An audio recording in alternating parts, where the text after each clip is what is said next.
after a breakup with someone on the avoidance side, there's a major shift that takes place months after the breakup, and it's worth talking about. So when there's a breakup with someone on the avoidance side, they're usually blindsiding you in some way. And for them, it's not really a blindsiding because it's been them stacking up some reasons for the breakup, kind of in line with whatever the real reason is of why they want to exit the relationship. And that can be anything from, having trouble getting to the next level of that relationship, getting too close, feeling like they need to self-sabotage, all kinds of reasons why people on the avoidance side are going to exit relationships. So while they're working that out in their own head within this relationship, you have no idea what the heck is going on because they're not expressing themselves to you, hence, the avoidant behavior. So because of this, when they finally come to you and are ready to exit the relationship, they're usually in crisis mode. It usually means that they've been trying to work it out, they can't, so their only answer to get out of the discomfort, the pain, the sadness, the turmoil, whatever, is to kind of take that relationship and walk away from it, really, in essence. And so when they walk away from that relationship, they have mentally prepared for it, whether you think so or not. And because they're mentally prepared for it, they kind of take it on the chin. They just feel as though, okay, this is what had to happen. This is the only way around this, and we need a breakup. So they are immediately in a place of relief because they probably thought about the breakup. It was a lot for them to consider. There's a lot of turmoil going on when people are considering, how do I tell this person? How do I exit? How do I go for this breakup? So once they do it, they're feeling a sense of relief, and they're almost in the acceptance stage of a breakup first, or of grief, I should say. On the other hand, you're falling off a cliff because you have no idea that this is happening. You know there are some problems in the relationship, but they seem fixable. They seem doable.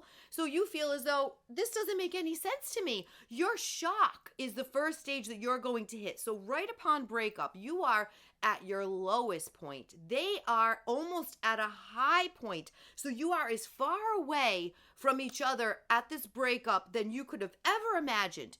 Ever. In fact, when you're grieving and they are kind of off starting their brand new life, you feel as though they're living their best life. They don't miss me. They're not thinking about me. They're not checking in on me. And you are feeling so alone. You almost can't imagine how you're both having this experience and how you're handling it this way and they're handling it the other when you're both going through a breakup. But I'm here to tell you, you're not having the same experience. You're not. One of you they are mentally prepared for this breakup, ready for it, and they're going to hit the ground running. You, on the other hand, are as low as you could possibly go. And I know what that feels like. Anyway, fast forward a few months. So now at first you're here and they're here.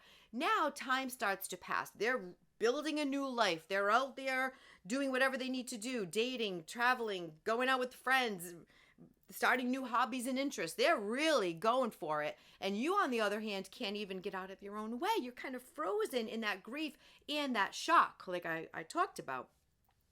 But little by little, you start to regain some of your balance. You start to stabilize a little bit. You're not happy. You're not doing well. You're far from being over it at all. You're kind of still struggling to just keep your head above water. But finally, you start to tread water. So as you start to come up a little bit, on their end of it, now they've lived this brand new life. It's a high beyond highs. It feels great. They escaped all their problems. But the relief stage starts to come to an end and they start to settle out of their crisis, which brought them to that breakup. Even though, visually you can't see that they were in crisis most of the time. They were. So now they start coming down and they start settling a little bit and you start rising up. And now you're in a place where you almost intersect. That's why they say right when you're healing, that's when your ex starts to come around and kind of pay attention to what's going on here. It's because the relief stage has come to an end. The new life that they're trying to create now is kind of stabilized in some way.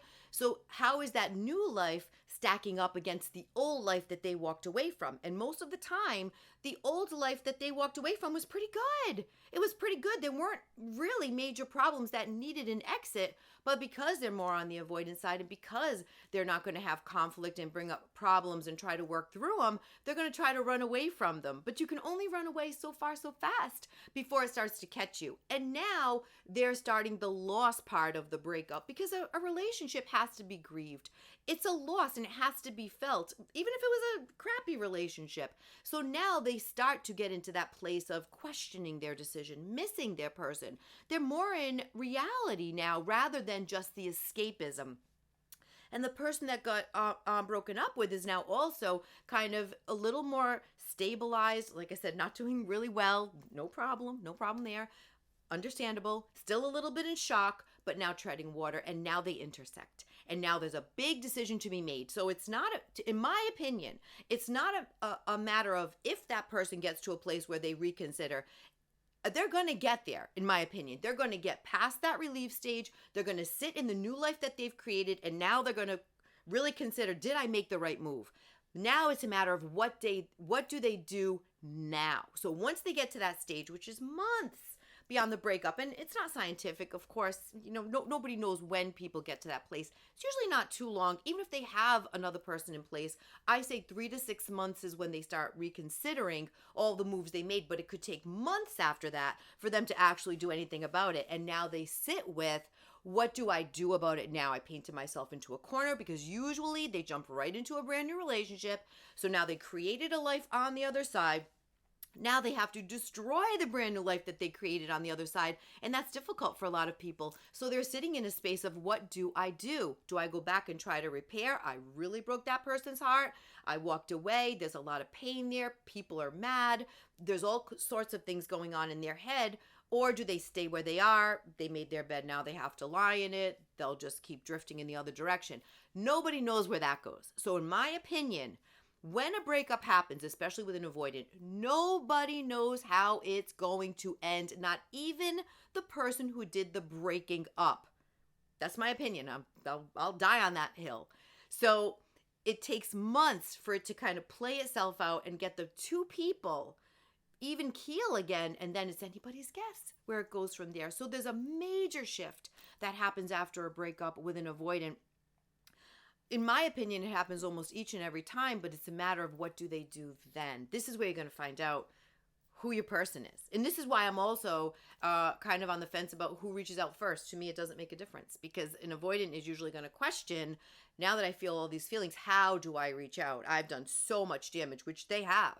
And the person on the other end of it has to consider, can they put themselves back in that relationship because of all the damage that was done? Because believe me, when they leave, if they just go cold on you, you are going to have a lot of damage that you have to work through, a ton. But can people do it? Of course, people do it every single day. So I'm always one to say, if you want to give a second chance to anybody in your life, you love this person, you built a foundation and a life with this person, you do what you need to do. Because we're not talking about villains here. We're talking about humans that struggle, and we don't know what people's experiences are. We don't know how they were built and what they've been through and how they cope with what it is they've been through. So that's completely up to the people in that relationship. But plan for a major shift. Don't wait for it. Don't sit and wait. Well, Darlene said they're going to go through a real day of reckoning here. You just keep living. You keep building your life and living, because you don't know where you're going to be when and if this person starts to kind of get back into that place where you can absolutely have better conversation about what the heck happened. What the heck happened? This is a tough one.